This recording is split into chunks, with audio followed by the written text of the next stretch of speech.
SVP government college Dungarpur की online classes में आपका स्वागत है। मैं विमित, असिस्टेंट प्रोफेसर हिस्ट्री।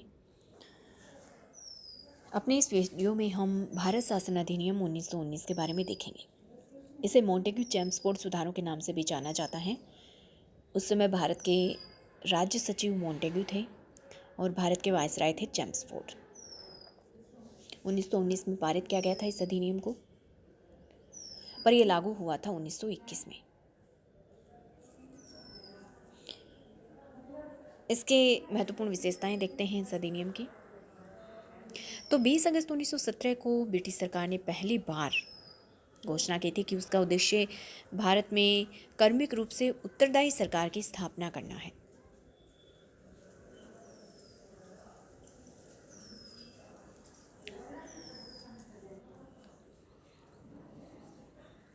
और इस घोषणा का स्वागत किया गया।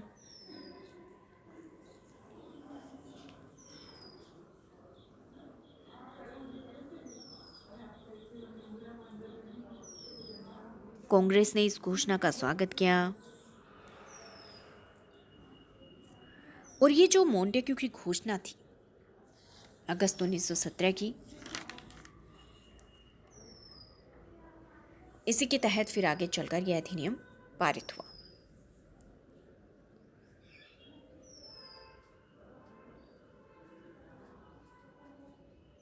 इस अधिनियम में केंद्रीय और प्रांतीय विषयों की अलग अलग सूची बनाई गई और राज्यों पर केंद्र का नियंत्रण कम कर दिया गया था। लेकिन फिर भी सरकार का ढांचा केंद्रीय और एकात्मक ही बना रहा। लॉर्ड कर्जन के समय केंद्रीकरण की नीति अपनी पराकाष्ठा पर थी। इस अधिनियम के द्वारा इसको समाप्त करने के प्रयास किए गए। शासन और राजस्व के बहुत सारे विषयों को विकेंद्रीकरण किया गया। उन्हें केंद्र सरकार के नियंत्रण से हटाकर प्रांतों की सरकार को दिया गया। प्रांतों की सरकार के अधिकार पहले की बजाय बढ़ा दिए गए। प्रांतीय सरकारों के आय के साधन भी पृथक कर दिए गए।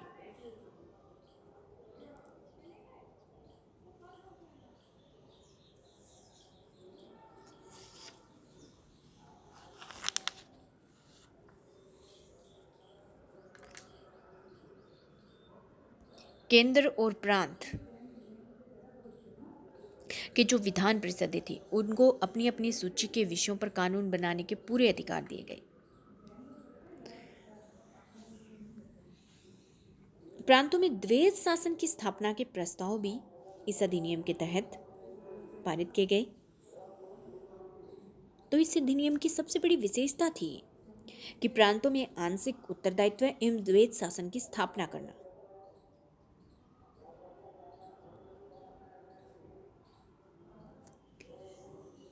प्रांतीय विषयों को दो भागों में बांट दिया गया, हस्तांतरित और आरक्षित। हस्तांतरित विषयों पर गवर्नर विधान परिषद के प्रति उत्तरदायी मंत्रियों की सहायता से काम करता था। आरक्षित विषयों पर गवर्नर कार्यपालिका परिषद की सहायता से शासन करता था, जो विधान परिषद के प्रति उत्तरदायी नहीं थे।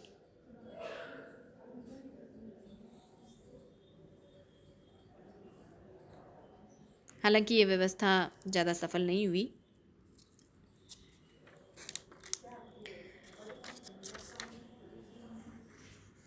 क्योंकि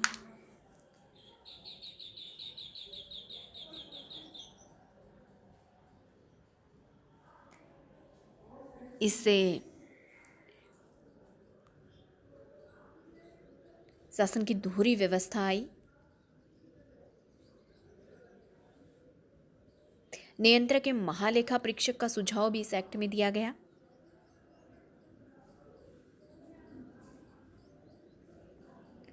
इसके अलावा मोंटेग्यू चेम्सफोर्ड का ही एक सुधार था ये कि 1921 का नरेंद्र मॉडल, जिसमें रियासतों को 3 श्रेणियों में बांट दिया गया था। यानी इस एक्ट के द्वारा ही नरेंद्र मंडल की स्थापना की योजना बनाई गई थी, जिसके द्वारा देसी राज्यों के नरेश, देसी राज्यों के जो राजा थे, वो अपने अधिकारों और ब्रिटिश भारत से संबंधित प्रश्नों पर विचार करके सरकार के सामने अपनी मांगें प्रस्तुत कर सकते थे।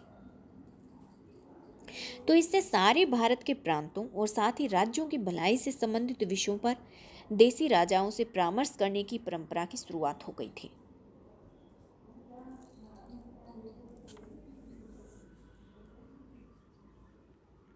इस अधिनियम के द्वारा ही देश में पहली बार द्विसदनीय व्यवस्था और प्रत्यक्ष निर्वाचन की व्यवस्था की शुरुआत हुई थी।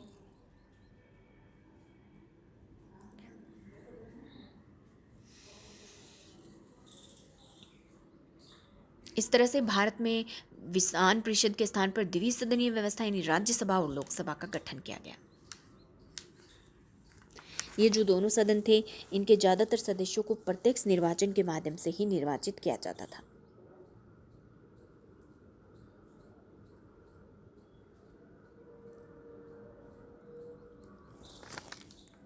वायसराय की जो कार्यकारिणी परिषद थी, उसके 6 सदस्यों में से 3 को भारतीय होना आवश्यक था।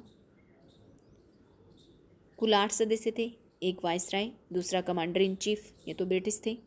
बाकी जो 6 सदस्य थे उनमें 3 का भारतीय होना अनिवार्य था। परिषद में कम से कम 8 और अधिक से अधिक 12 सदस्य हो सकते थे।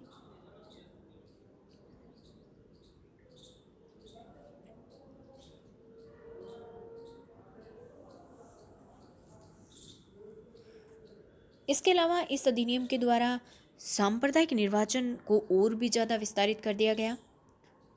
सांप्रदायिक आधार पर सिखों, भारतीय ईसाइयों, एंग्लो इंडियन और यूरोपियों को भी पृथक निर्वाचन दे दिया गया।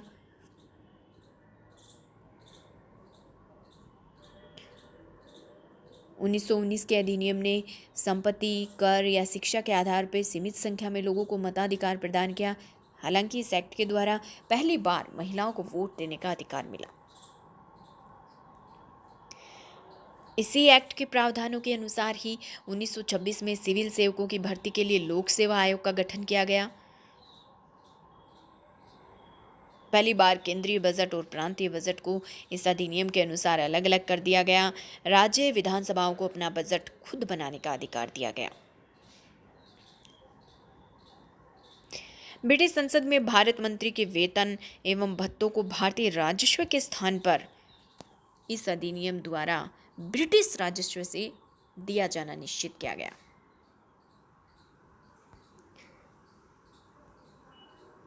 इसके अंतर्गत एक वैधानिक आयोग का भी गठन किया गया, जिसका कार्य 10 साल बाद जांच कर अपनी रिपोर्ट प्रस्तुत करना था कि ये जो 1919 का मॉन्टेग्यू चेम्सफोर्ड अधिनियम है, ये अपने लक्ष्यों को प्राप्त करने में किस स्तर तक सफल रहा है, ये रिपोर्ट उसे देनी थी। धन्यवाद।